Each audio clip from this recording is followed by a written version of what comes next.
A very good evening to all the dear brothers and sisters who are gathered here. I thank our Heavenly Father and our Lord and Savior Jesus Christ for giving this wonderful opportunity to share God's words before you all. So today we are going to see the first of the basic classes. Today we're going to have some introduction about how to understand the Bible. Why Bible is very difficult to understand. So the word Bible comes from the Greek word called as Biblos. So Biblos in English is called as Bible. So the meaning of this one is it means a book. So what do you mean by the book? Which book is it referring to? If you see the one of the ancient, the only existing book, if you see that is the Bible. Therefore, the Bible is called as Satya Veda. So, if you see in different languages, the Bible has different names, and one of the name that is given for the Bible is the Satya Veda. That means it is a Veda of truth. It is a book of truth, and what all things that are mentioned in the Bible, it is only the truth. So, if you see in the Bible, it is composed of totally 66 books. Old Testament is made up of 39 books, while the New Testament is made up of 27 books. How was the Bible written? God has used some nearly 40 different authors who are living in different time period and who were living in different places. And through these 40 different authors, God has written the Bible to us. And the period taken to write this Bible is approximately 1700 years. So in this 1700 years, Bible has been written.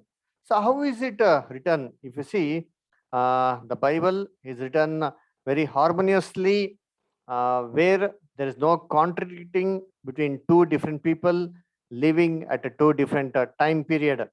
So this clearly proves to us that the Bible is written by the guidance of the Holy Spirit, as mentioned to us in Second Peter first chapter, verse 21.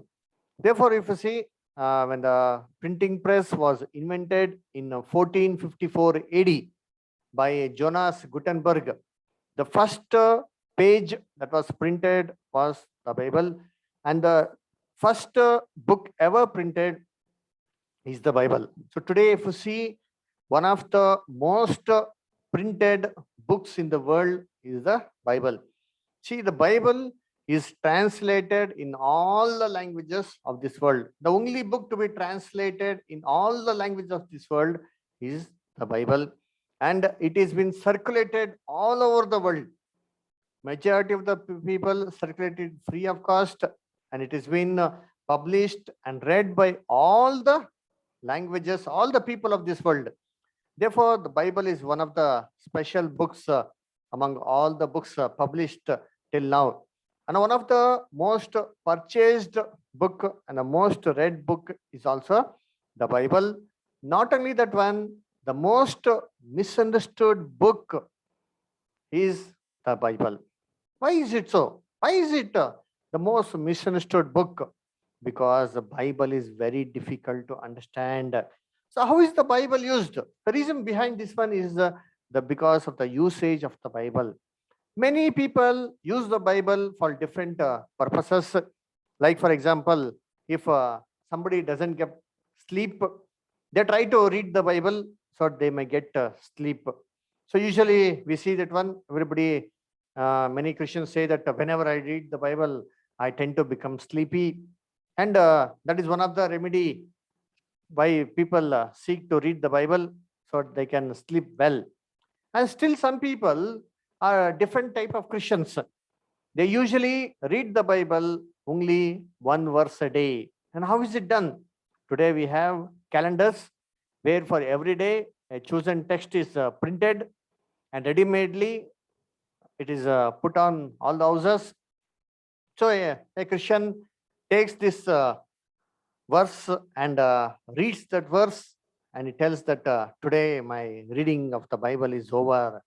So this is how some people read the Bible, but there are some other Christians who are much better than these people who use daily heavenly manna. There's a books published in almost in all the churches. They call it the daily heavenly manna.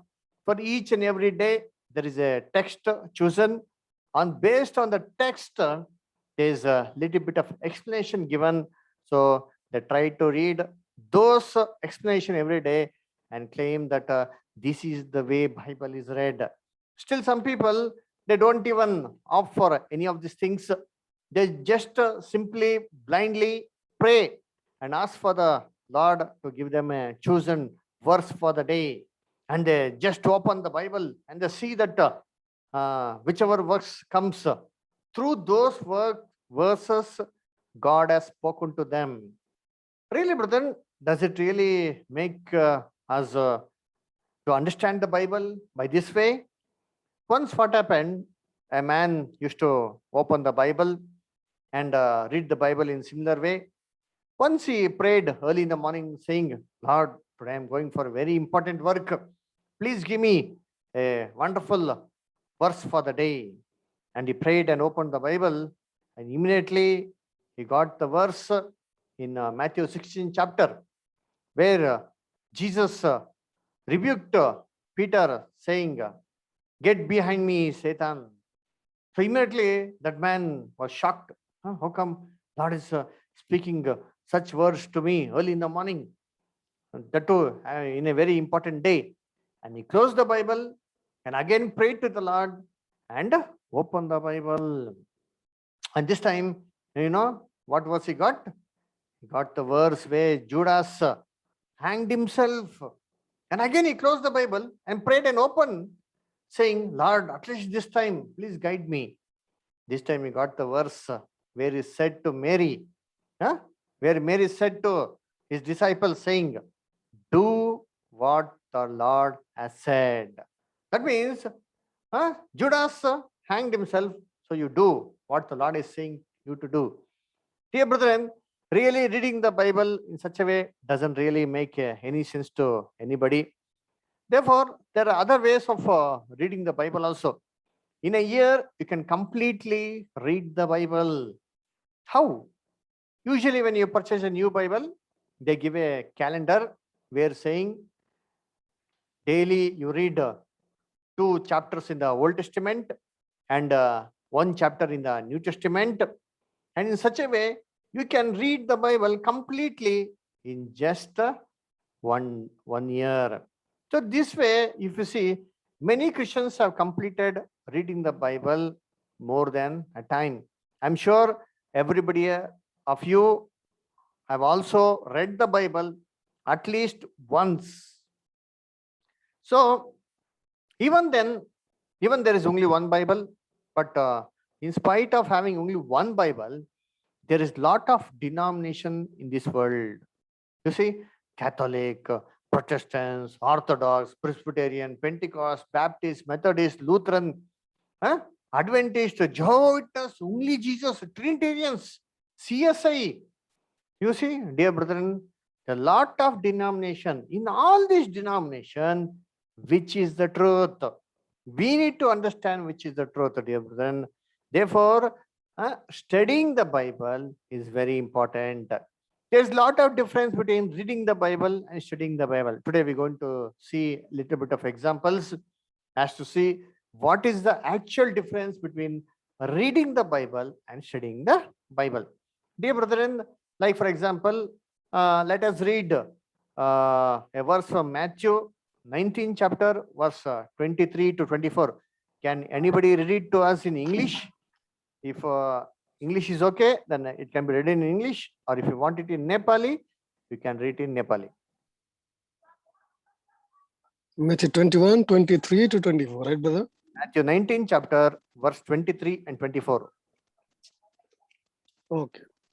And Jesus said to his disciples, assuredly, I say to you that it is hard for a rich man to enter the kingdom of heaven. Verse 24. And again, I say to you, it is easier for a camel to go through the eye of a needle than for a rich man to enter the kingdom of God. You see, here Jesus says a particular, a very strange statement. He says, how hardly shall a rich man enter into the kingdom of heaven. Then he continues to say that a camel can enter the needle's eye, but a rich man cannot enter the kingdom of God. If you see it, brother, needle's eye, see, you can see in that picture. Needle's eye means a small hole which a needle is having, where you try to pierce the thread. You see, the hole is so small that even piercing the thread is very difficult. Then how can a camel go? Then why did our Lord say these words? It seems to be very strange. But why did our Lord speak such words? Really, if you see, if a elephant has to, sorry, if a camel has to really pass through that needle's eye, then surely that needle's eye should be so big as you see in the picture. How do we understand the Bible? One more point, dear brethren. When God created Adam and Eve, He gave them the entire authority to rule over this earth, over all the fishes and all the animals. But God restricted him from eating of the forbidden tree. And what did God command? What will happen if they eat the fruit? Let us read that one in Genesis 2nd chapter, verse 16 and 17.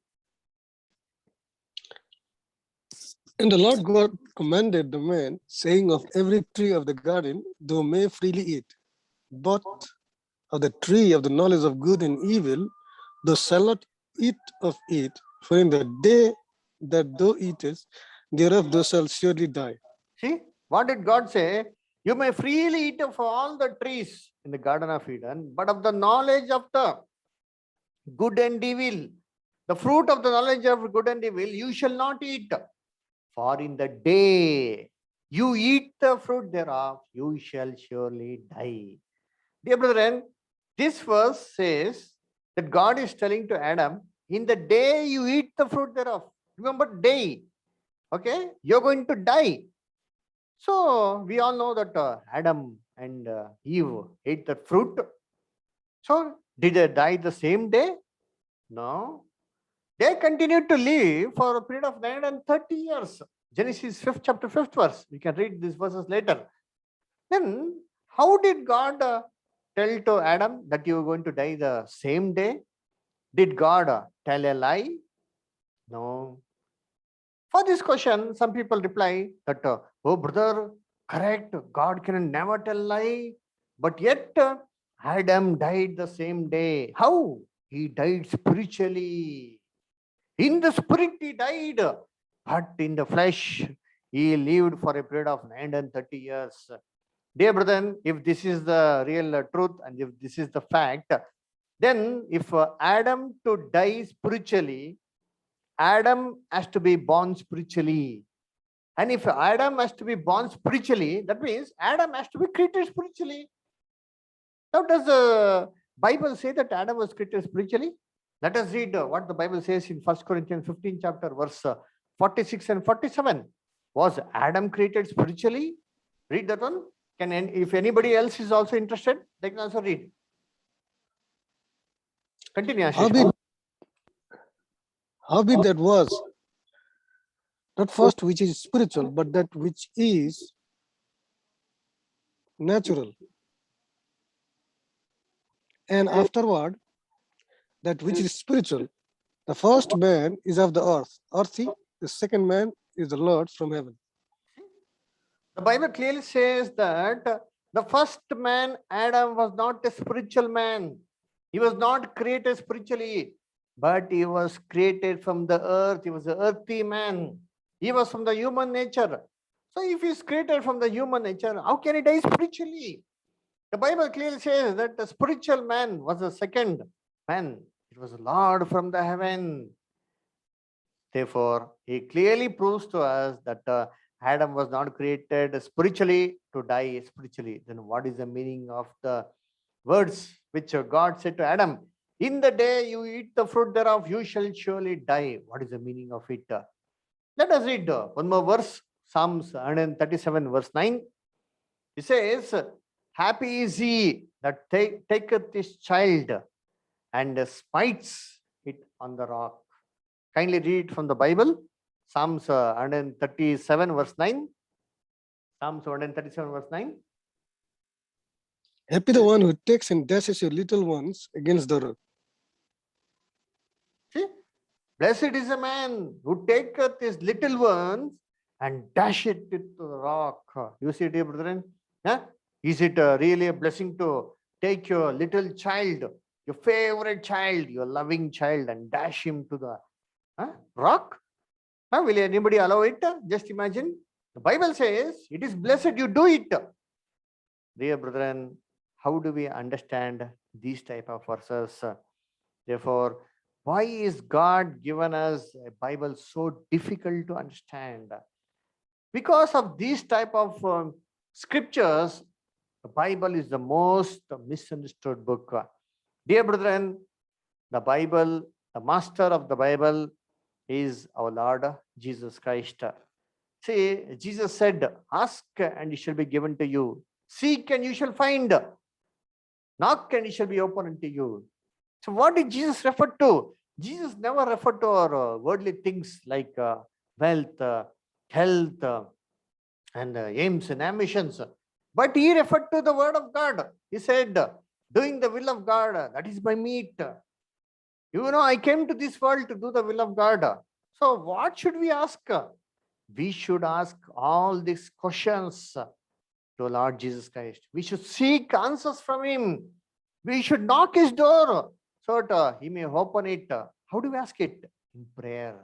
If we ask this type of questions to our Lord in a prayer, definitely our Lord will reveal the answers to us. Therefore, the Bible is a locked book, dear brethren. To open this lock, we need to have the proper combination of the keys. We need to have the proper keys. Then only we can unlock the Bible. Similarly, we need to ask our Lord, Lord, please kindly open the Bible to us. Make us understand the scriptures. Because the Bible says, thy word is truth. Know the truth and each truth shall make you free. How do we understand, Lord? So, to understand the Bible, there are three important keys.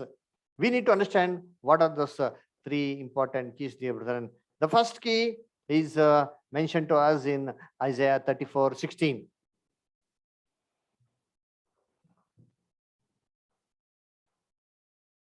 Isaiah 34:16.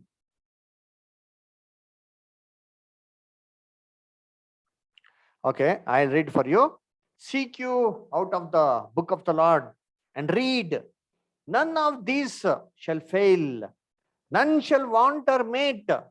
For my mouth it had commanded, and his spirit it had gathered them. See, the first clue how to study the Bible is that you should seek out of the book of the Lord. When you have any questions, we need to seek the answer only from the Bible. That's what the verse says. For none shall fail, none shall want or mate. What is the meaning of this none shall want or mate? Mate means what? Mate means combination. See, mate means what? For husband, who is the mate? Wife is the mate. For negative, what is the mate? Positive. For the North Pole, which is the mate? South Pole. For the East, which is the mate? West. Similarly, for the question, which is the mate? Answer is the mate, dear brethren. Therefore, all the questions in the Bible, you see, Bible says it has got answers for all the questions of the Bible. Therefore, it says, none of these shall fail. All the answers will be there in the Bible. We just need to seek and read. Search it from the Bible. How do we search it? The verse clearly says, his spirit shall gather it. God's Holy Spirit shall gather us. It will give us a complete understanding of the scriptures. This is the first key. Dear brethren, the second key to understand, to unlock, to decode the Bible is given in Isaiah 28, chapter 9 and 10. Whom shall it teach knowledge? See, God is speaking about teaching his Bible. Whom shall he teach his word of God, his knowledge? Whom shall he make to understand doctrine? Them that are weaned from milk and drawn from the best. For precept must be upon precept, precept upon precept, line upon line, line upon line, here a little, there a little. This is how God teaches us the Bible. How?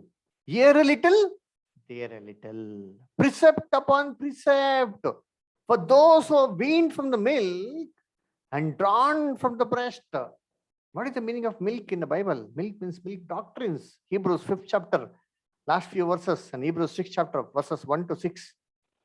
We need to draw away from these milk doctrines.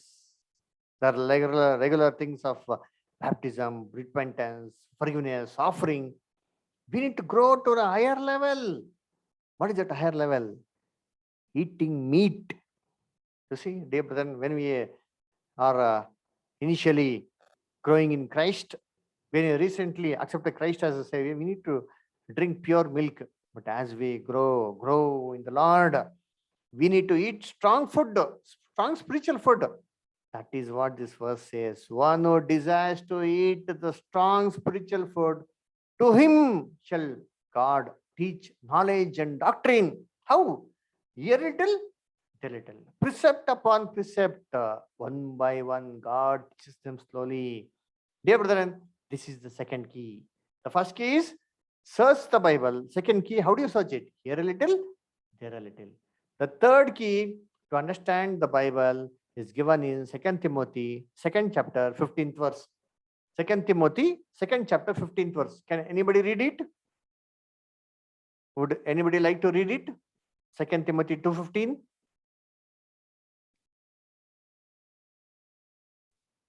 Okay, brother, I will adjust.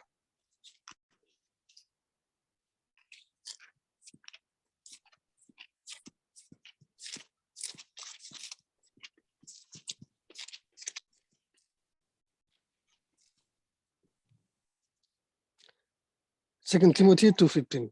Be diligent to prove to God not need to be ashamed, writing the word of truth. Okay, thank you, brother. I think there's a little bit of network issue from your side. I will read it from here itself. Study to show thyself approved unto God, a workman that needeth not to be ashamed. Rightly dividing the word of God. See, whenever you divide the word of God, whenever you apply scriptures, this verse says, study first of all to show yourself approved. How? Rightly dividing the word of God. The word of God should be applied properly, rightly. These are the three important keys to understand and decode the Bible. Let us see, how do we use it? Based on the first three initial questions we put to you. What was the first question we put to you? Huh? What was the first question? How can a camel enter the needle's eye? Is it? You see, brother, while it is very difficult for a small thread to go into the needle's eye, how can such a huge camel enter needle's eye? What is the meaning of this one? Dear brethren, we need to search the scriptures. We need to rightly divide it. You see, here a little, there a little. This concept we need to implement here. Dear brethren, see, you see, when Jesus lived on this earth, he lived in Israel, the city of Jerusalem. The city of Jerusalem had such a fortress, and it had 12 different gates to enter the fort of Jerusalem. And you see, these gates are very huge. The 12 gates of Israel, it is mentioned in book of Nehemiah. You see, these gates were actually huge gates. And these gates were closed around 6 o'clock in the evening. Whenever the sun used to set, they used to close off all these gates. See, you can see this is the gate, one of the gates still existing in Jerusalem. See, this is the gate, and these gates were closed around after the sunset And after sunset, if the gates are closed, how will the people go? Why they used to close it? Because those days there used to be no street lights as we have today. There used to be only lamps, huh? During those days, or lantern. So whenever the people huh, used to travel, they used to travel early when there is a sunlight. And whenever the sun sets, they used to settle there itself because due to the threat of the thieves and all. So in the fear of enemies coming attacking the city, they used to close the gates at the sunset. So if the gates are closed at sunset, how will the people go in and come out? For that purpose, they used to have a small gate at the side of this main gate. You see? And that small gate, which was nearly around 6 by 3 feet in height and length and breadth, you see? And that gate was called as Needle's Eye. You see, Jesus was referring to this needle eye. You see, why did he refer to the rich man? Usually, rich man those days used to travel on camels, while the poor people were traveling on donkeys. You see, that's the reason when Jesus came to Jerusalem, he sat on a ass. You see, in the book of Judges, you see that all the judges used to sit on the ass, not on a camel. Camel used to be owned by rich people, Abraham, Job, we see, no? And whenever the rich people, they used to travel, you see, he used to never come empty-handed back to his house. He used to carry lots of load on the camel. And by the time if he comes to Jerusalem, what would happen? If he comes after the sunset, the main door would be closed. At any cost, it not be open. So it would have been very difficult for the rich man to go inside. If he has to go, then the rich man has to unload all the luggage which he has put on the camel, and he has to carry the luggage through the small door, through the needle's eye, over the side of the wall. And again, take the camel, he has to go, again load it up on the camel and go to the house. You imagine, will a rich man do all these things? Why will he do? He will just book a inn outside the walls of Jerusalem, sleep there. Early in the morning when the doors are wide open, he will go. That was the custom of those days. That's the reason Jesus said, how hardly it is for a rich man to enter. Yeah? It is easy for a camel to go. It will go. It will go. It has no issue. You just remove the load, it will go around to go. But for a rich man to go, he has to unload all his riches. Dear brethren, to reach heaven, it is not easy. We need to unload all our aims and ambitions. That is the meaning of this verse. The second point we read. See, how did we read the first point? Hear a little, there a little. Search the scriptures. Rightly divine the word of God. Now, second point. Why did Adam did not die the same day? How come he lived for 130 years? We already saw that he did not have any spiritual death. He died normally as a human being, as we all die at the end of the 130 years. Then, did God tell a lie? No, dear brethren. We need to search the scriptures. Hear a little, hear a little. Rightly divine the word of God. Now, in the Garden of Eden, who gave this commandment to Adam that he should not eat the fruit of the tree? In the day you eat, you will die. It was our Lord Jesus Christ. Are you going to tell me, for our Lord Jesus Christ, one day means how many years? One day means 1,000 years. That's what we read in 2 Peter, 3rd chapter, verse 8. But beloved, be not ignorant of this one thing, that one day with the Lord is as 1,000 years, and 1,000 years is as one day. Therefore, when Jesus was telling to Adam, in the day you eat the fruit thereof, you shall surely die, means in the day. In the day means what? A period of 1,000 years, you shall surely die. Therefore, in the Bible, wherever day is mentioned, it is not necessarily 24 hours, dear brethren. See, for our Lord, one day means how many hours? What's the time period? It's not 24 hours. It is 1,000 years for him. Similarly, different time span is there in the Bible. For a prophet, for a prophet, one day means how many years? One day means 1 year. You can read it later in Ezekiel 4th chapter, 6th verse. He says, I appointed unto you a day for a year. We will see all these things, God willing, in the coming classes. Dear brother, this is the way you study the Bible, not read the Bible just bluntly. From Genesis to Revelation, you need to study the Bible. Here a little, there a little. Search the scriptures. None shall want, none shall miss or made. Rightly dividing the word of God. Now let us come to the third point, where it says, blessed is the man that taketh his child and smiteth it to the rock. Huh? Is it really blessed? We need to understand these things from the Bible. For the Bible is a dictionary. Now, what is the meaning of the rock? What is the meaning of child? We need to search from the scriptures.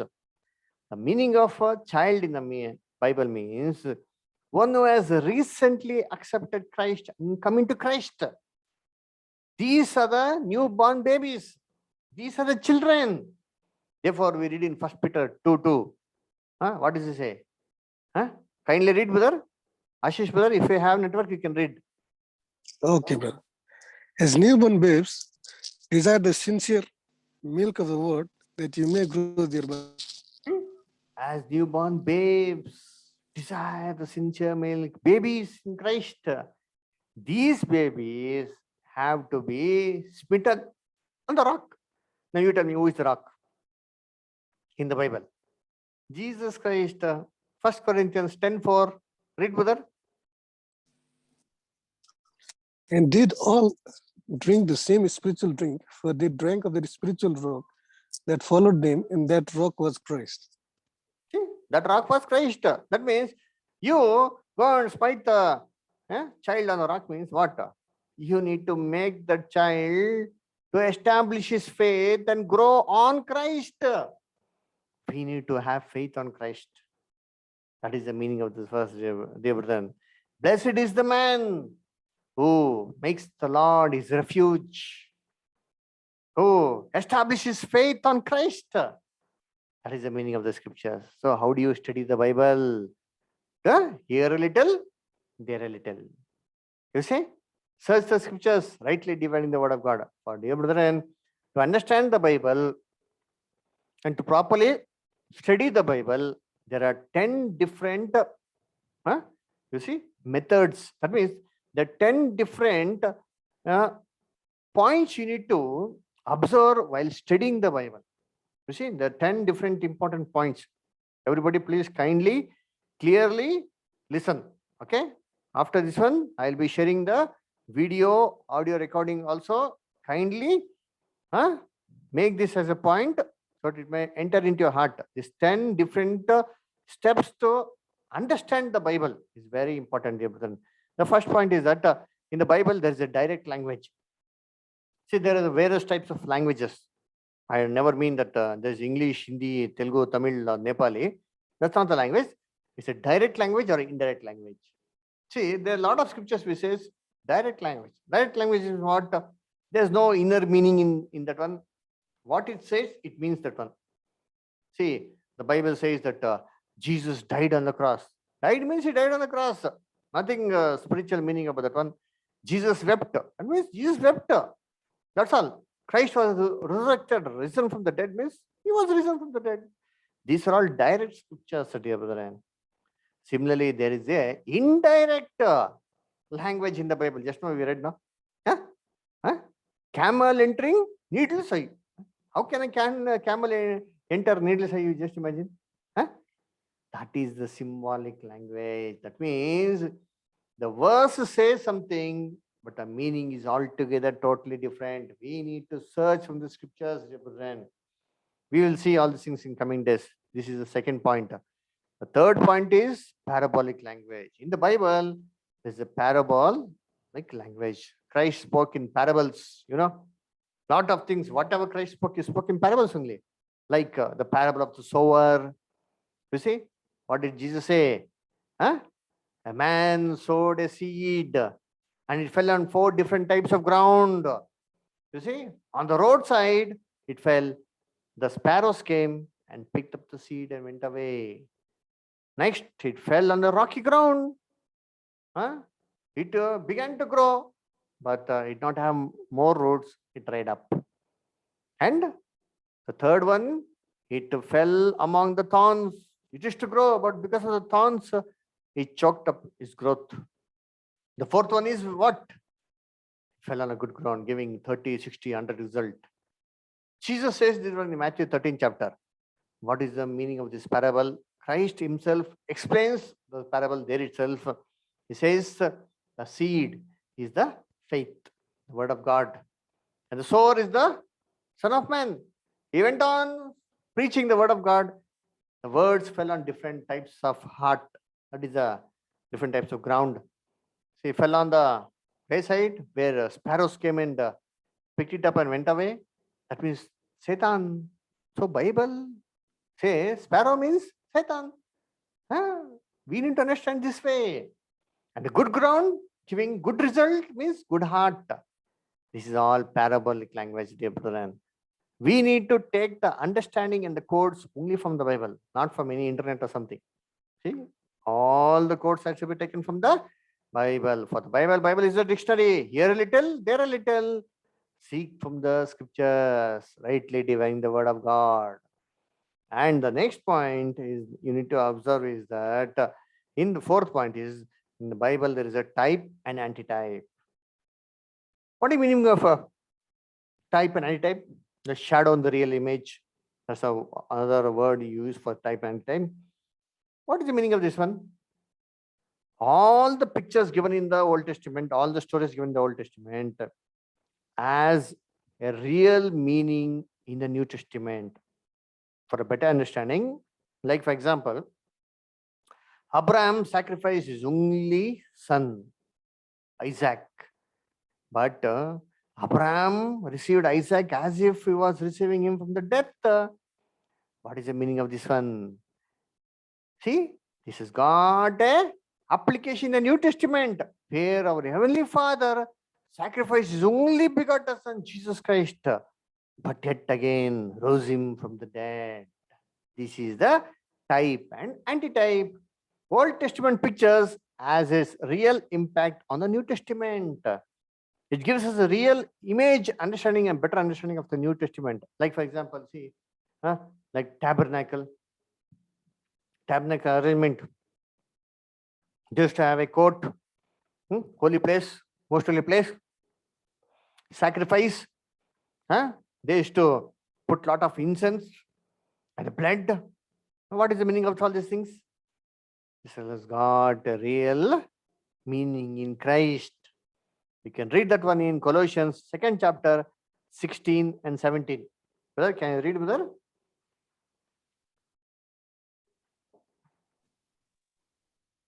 Let no man therefore judge you in meat or in drink or in respect of an holiday or of the new moon or of the Sabbath, which are a shadow of things to come, but the body of Christ. See, which are a shadow of things to come, but the body is of Christ. It is all giving the image of Christ, a good explanation in Christ. We'll see all these things in the coming days. Another point you need to observe, to keep in mind is the Bible speaks about dreams and visions. So whichever dream and vision is given, you need to understand it in its own way, not our own way, the Bible's own way. You see, like for example, in Daniel 2nd chapter, the king saw a dream. In the dream, he saw a vision. The same vision was again repeated to Daniel. He saw a multi-metallic image having the head of gold, and hands of silver, and the thigh and the stomach of brass, and the legs were of iron. Suddenly a stone from the mountain came and crushed and made it to pieces. What is the meaning of this vision? We need to understand from the Bible. Here a little, there a little. Search the scriptures, rightly divine the word of God. And one more point is, sixth point is, there is a dispensational truth. Like for example, some verses has to be applied for some particular period itself. You can't apply those particular period verses to any other period. Like for example, we have in English, you called as see, past, present, future. The verse which is applied for the past, you can't apply it for the present or for the future. Like for example, see Bible says that multiple marriages were allowed. When Moses was there, when law was there, multiple marriages were allowed. You see, that's what the Bible says. But when Christ came, what does the Bible say? You should not divorce. In the Old Testament, divorce was allowed. But in the New Testament, when Jesus came, divorce was not allowed. He says, except the case of adultery, at any cost, you should not divorce. See, there are no multiple marriages. You can't marry a second time. You want to marry only for the one and now only one time. So, the application of the divorce and multiple marriages was for the past. You can't apply it for now. And what about the future, brother? You may ask. See, in Matthew 19, chapter 9th verse, it says, don't read, kindly note it down. You can read it later. And the next, in the coming ages, there won't be any marriages. Jesus said that they shall be like angels in heaven. In the resurrection, they shall neither marry nor be given in marriage, for they shall be like angels of God in heaven. Matthew 22:30. So these are the past verse, present, and the future tense. So you need to apply all these things in the same way itself. Next, 7th point is that in the Bible there is a prophetic language. Prophetic language means prophecies. Lot of prophecies are there in the Bible. That prophetic language, prophecies has to be applied in a prophetical way. Like for example, which is the first prophecy in the Bible? Genesis 3:15. He says, I will put enmity between thee and the woman, and between thy seed and her seed. It shall bruise thy head, and thou shalt bruise his heel. It says, God shall put enmity between the serpent and the seed's woman. Now, who is the seed of the woman? We need to search. Who is the seed of the woman? What is the meaning of the serpent? These are all prophetic languages which has to be studied in the same way. And the 8th point is contextual study. Whenever you read the Bible, you just can't pick up one verse and apply and speak something, whatever you get from your heart. You need to see the context. What is the above verses? What is the below verses? What is the context? What is it all about? Then only you'll come to know the real understanding. You see, context of the verses is very important. And the 9th part is chronological method. In the Bible, there are a lot of chronological information given. Like for example, if you ask a question to a scientist saying it is how many years since man was created, he says, oh, it is millions of years that man has been created. But if you go to the Bible, it doesn't say so. It says that man was created from the dust of the earth, not from the amoeba of this earth. He came from the monkey and ape and later became a man. So Bible doesn't support the theory. So Bible speaks about a lot of dates also. We're going to study all these things in the future. So that has to be studied in a particular way. The Bible says how? Here a little, there a little. Rightly dividing the word of God and searching the scriptures. And the last and the important of all is the topical study. Topical study means to select a particular topic and read the entire thing from the Bible. Like for example, see, if you read about Jesus Christ, if you read about Satan, is it given in one chapter of the Bible? No, it is given in various chapters of the Bible.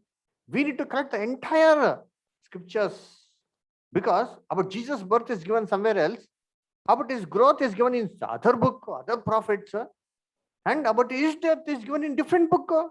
Different prophet has spoken about it. So you need to accumulate all these verses and synchronize it and study it from the beginning till end.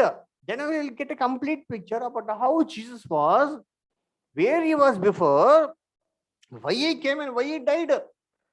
Okay, this is the way we are going to study. So from next week, we're going to have this topical study. We're going to select a topic by topic, week on week, and we're going to study this Bible information. So all these things, how are you going to study? Today we got a lot of applications in the Google Play Store or in the mobile, and install a lot of Bibles, they will get the concordances where you can search and gather all these verses topically and read. Dear brethren, reading the Bible in such a way really makes us free from the truth. What did Jesus say? John 8:32. Know the truth, and the truth shall make you free. Dear brethren, today what you are going to learn, what you have learned is 10 different ways to study the Bible. 10 important keys. 10 important steps. And the 3 important keys to open the Bible. What is the first key? Search the scriptures. Second key, hear a little, there a little. Third key is what? Rightly dividing the word of God. And the 10 steps. Can anybody tell me? First, it is a direct method. Second is symbolic method. Third, parabolic. Fourth is type and antitype. Fifth one, dreams and visions. Sixth one, dispensational method. Seventh one, prophetic method. Eighth one, context. Ninth one, chronological method. And the last one is topical method. Then next week we're going to study those Bible topic on topic, understand the complete Bible very clearly. Thank you, dear brother, everybody for joining the classes. Hope everything is clear for you. If still anybody has any doubts, you can you're free to ask only upon the topic what you have taken today.